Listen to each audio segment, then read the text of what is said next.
The tragedy of life is not that people don't dream. It is that most people dream too small. They settle for survival instead of destiny. In this message, we will uncover why so many people fail to achieve bigger and how you can break the limits holding you back. Ladies and gentlemen, I want to remind you of a principle. You were never created just to pay bills, eat food, and die. Inside of you, God placed a dream, a picture of your potential. But here's the danger.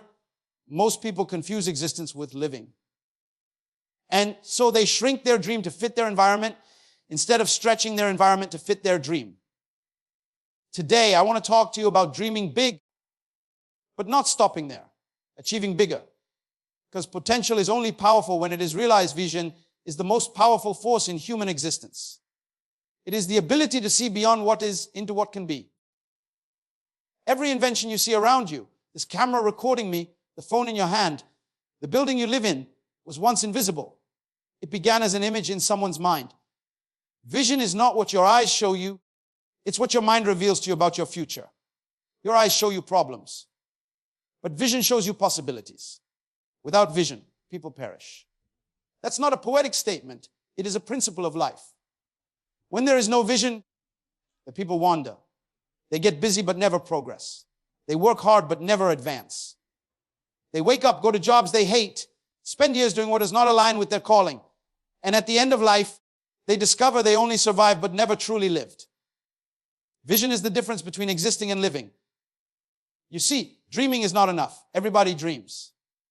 Children dream, the poor dream, the rich dream. But dreaming by itself is just imagination. The power comes when you take that dream and transform it into a vision. What do I mean? A dream is a picture of possibility. But a vision is that dream with clarity, intention, and direction. One, dreams inspire you, but vision guides you. A dream says, I could be great. But vision says, here is the plan, here is the path, and here is the purpose. Let me explain it this way. If you've ever seen an architect designing a building, he begins with a dream in his mind. But that's not enough. He then draws it out. He puts measurements, calculations, and structure. That's what vision does. It turns imagination into structure. The tragedy of most people is that they die with their dreams still in their heads because they never turn those dreams into vision. Vision is so powerful that it gives pain a purpose. A person without vision will quit when life gets hard. But a person with vision will endure storms because they see something greater on the other side. That's why athletes can train their bodies for years, waking up at 4 a.m, running until their muscles ache, and disciplining their diets because they have a vision of victory. It's why a mother can sacrifice her sleep and comfort for years, working multiple jobs, because she has a vision of her children living a better life than she had. Vision makes sacrifice meaningful. And here's the key. Vision is not private property. It is not just about you. Vision is always bigger than the dreamer. When you receive a true vision, it benefits others, it inspires others, it pulls people along with you. One, Joseph's vision was not just about him becoming great. It was about saving nations from famine. Martin Luther King's vision was not just about his own freedom. It was about justice for generations. Well, that's why vision cannot die with you. It must live beyond you. But here is the danger. If you do not capture and protect your vision, the environment will shrink it. People around you will tell you to be realistic. They will say, don't dream too big. Stay safe. Don't risk too much. The environment always wants you to conform, but vision demands that you transform. You were not created to fit into your surroundings. You were created to shape them. And vision is the tool that allows you to do that. Think about the eagle. It doesn't look like other birds. While chickens are scratching the ground, pecking at crumbs, the eagle sees miles ahead. That's the difference between people with vision and people without it. Those without vision are distracted by the crumbs of life, paychecks, gossip, temporary pleasures. But those with vision soar above circumstances, focused on a destination others cannot see. Now let me make this practical. If you say you have a dream, I want to ask you, have you written it down? Have you clarified it? Have you set steps toward it? Because if not, it is not yet vision. Vision must be clear enough that you can explain it. It must be defined enough that others can run with it. And it must be persistent enough that obstacles cannot erase it. That is why the scripture says, write the vision, make it plain. Writing it down is a principle. Until your dream is written, it floats like clouds in your head, and clouds cannot be built upon. The moment you write it, it becomes a blueprint. And blueprints attract resources. They attract people, they attract discipline. Clarity produces momentum. And let me warn you, vision will always be tested. Just because you have vision doesn't mean the path will be smooth. In fact, the clearer your vision, the greater the resistance. People mocked Noah when he built the ark because they had no vision of rain. They laughed at the Wright brothers when they tried to fly because they had no vision of the skies. But history belongs not to those who laugh. It belongs to those who see. Vision is also what gives you identity. You don't know who you are until you discover what you are called to do. That's why many people struggle with insecurity and comparison, because they are living without vision. When you don't know your vision, you try to copy someone else's. But when you discover your vision, when you stop competing and start completing, you realize you are unique, your assignment is unique, and no one else can fulfill it. So the real question is not whether you can dream big. The real question is, do you have vision big enough to turn that dream into reality? The greatest prison in the world is not built with bars of steel. It is built with thoughts in the human mind. The strongest chains are not made of iron. They are made of beliefs that people accept about themselves. Long before anyone fails in life, they fail in their thinking. You can never rise higher than the limitations you accept in your own mind. There are millions of people who are not poor because of lack of opportunity. They are poor because of lack of belief. They believe they cannot rise. They believe they are unworthy. They believe that greatness belongs to someone else. And the truth is this: the way you think determines the way you live. As a man thinks in his heart, so is he. If you think small, you will live small. If you think weak, you will act weak. But if you dare to change your thinking, you will change your life. The mind is the battlefield of destiny. That is where wars are fought every single day. Before David defeated Goliath, he had to win a battle in his mind. Everyone else saw a giant too big to fight, but David saw a target too big to miss. The difference wasn't the size of Goliath. It was the size of their thinking. That's why two people can face the same circumstance. One quits and the other conquers. It's not the environment that defines them. It's the mindset they bring into the environment. Limiting beliefs often come from culture. Culture tells you what you cannot do.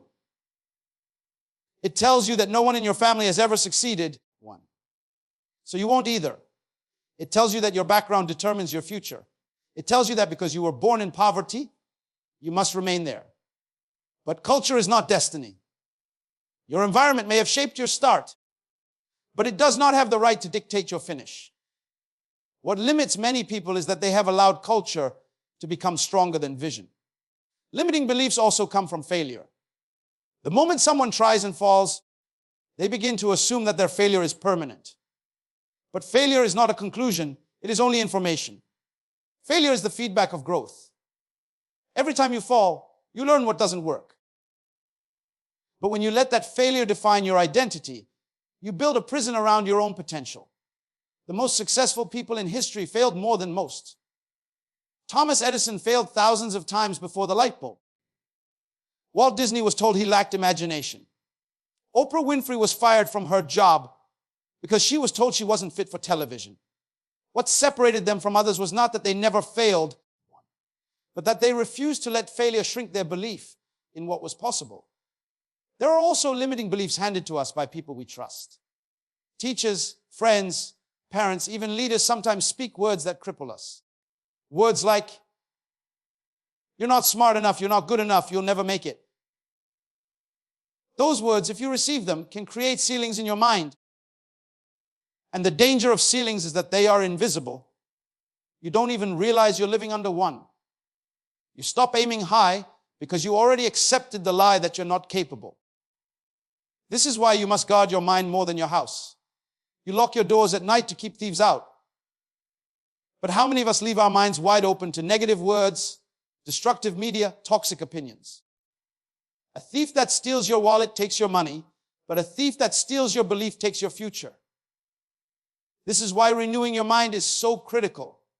Your outer life will always be a reflection of your inner life. If you want to break out of small living, you must first break out of small thinking. That's why vision and belief go hand in hand. Vision without belief is frustration. You see it, but you don't believe you can have it.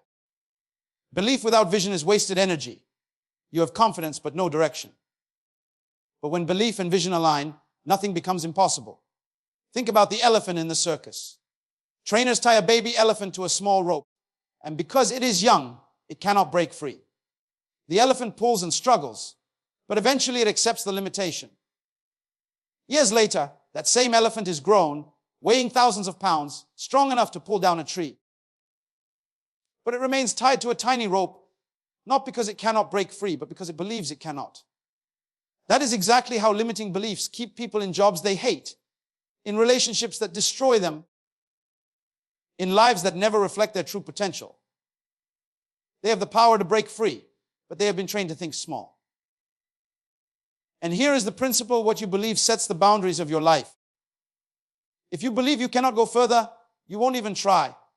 If you believe success is only for others, you will subconsciously sabotage yourself.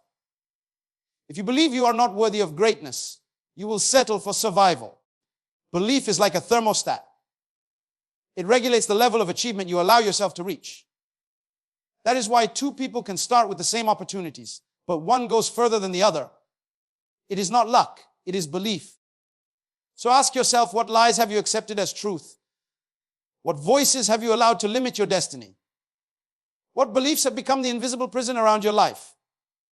Because until those beliefs are confronted, your dream will remain locked away.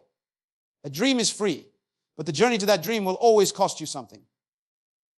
Every person you admire today, every achievement you celebrate in history, was not produced by chance or luck. It was produced by discipline. Discipline is the bridge between imagination and manifestation. Without it, your dreams will forever remain locked inside of you as unrealized potential. Discipline is order applied to desire. Many people want success, but they do not want structure. They desire greatness, but they resist responsibility. But life has a law: you cannot reap what you are unwilling to sow. When discipline is sowing consistently so that the harvest of your dream can one day be seen. You see, inspiration excites you, but discipline sustains you. Anybody can be motivated for a week,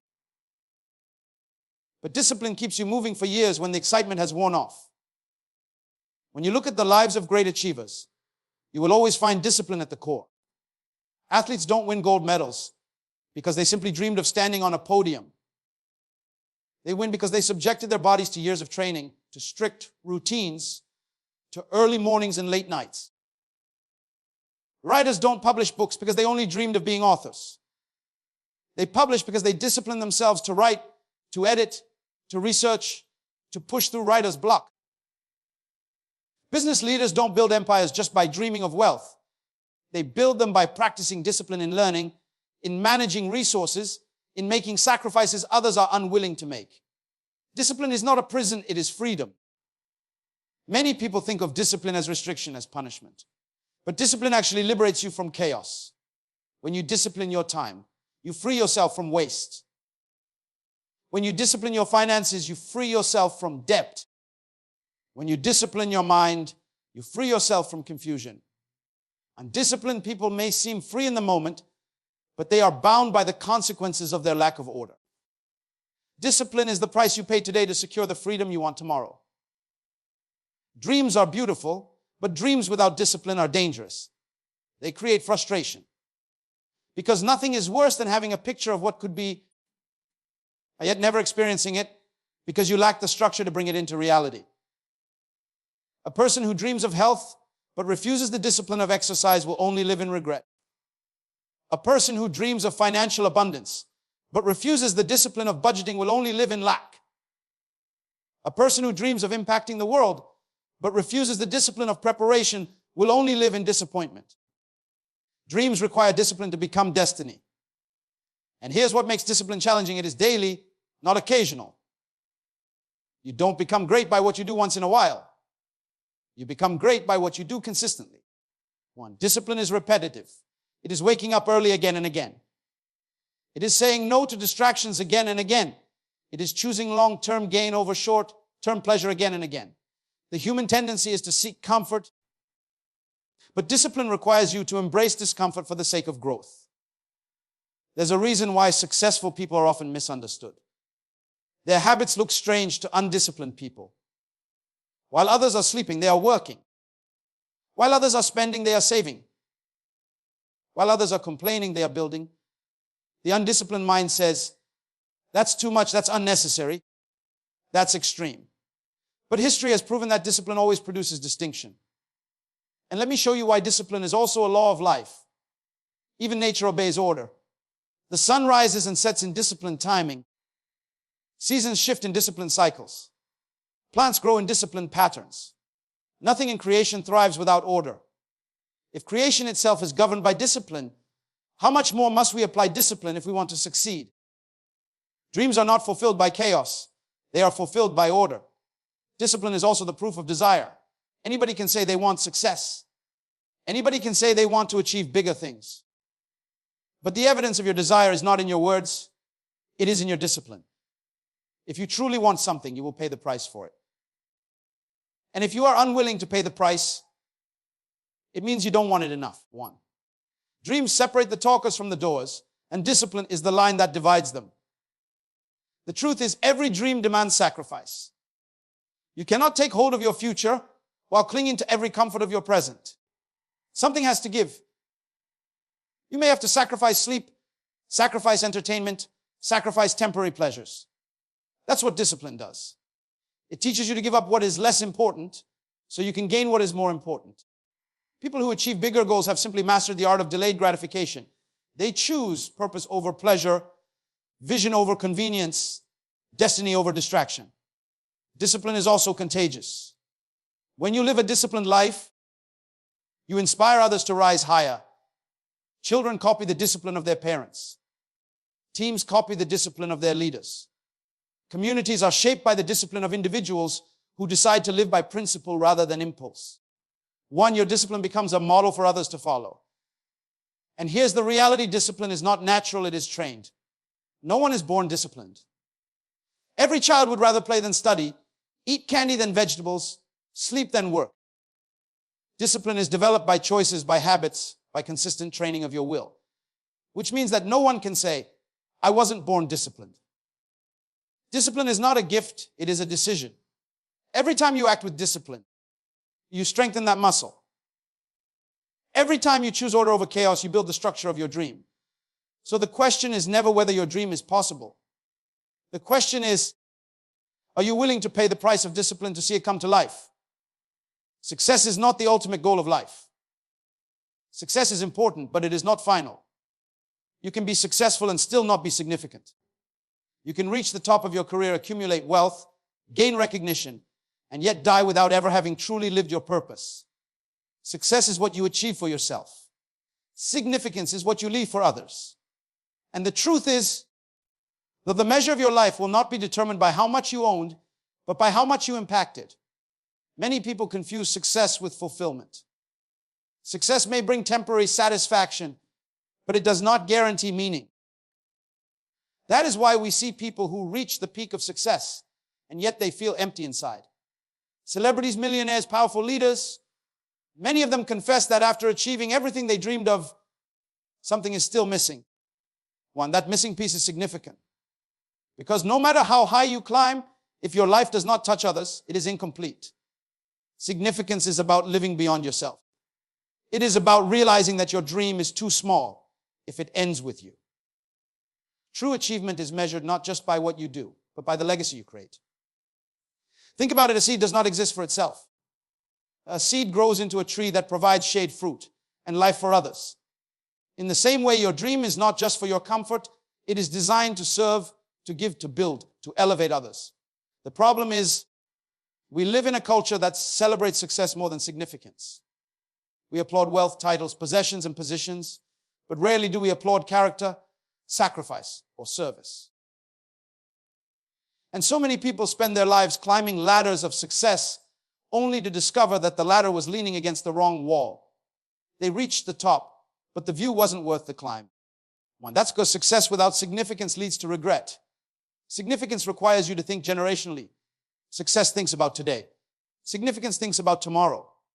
Success asks, how can I benefit? Significance asks, who will benefit from me? Success dies when you die, but significance continues long after you are gone. That is why people like Nelson Mandela, Mother Teresa, Martin Luther King Jr., though they are no longer physically here, continue to inspire the world. Their success was not just in personal achievements, it was in the significance of their vision, their sacrifice, their impact. And let me tell you something powerful: significance doesn't always look glamorous. Sometimes it looks like a parent raising children with values that shape nations. Sometimes it looks like a teacher investing in students who later become leaders. Sometimes it looks like a quiet act of service that no one applauds, but it creates ripples that affect countless lives.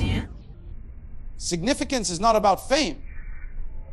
You don't need the world to know your name to live a life of significance. But you do need to live in such a way that the world is different because you are here. There is a principle you must understand. Your gift was never given for your benefit. Every gift, every talent, every skill inside of you was placed there for the benefit of others. The tree does not eat its own fruit. The river does not drink its own water. The sun does not shine for itself. Everything in creation serves something beyond itself. And in the same way, your true fulfillment will not come from what you keep, but from what you give.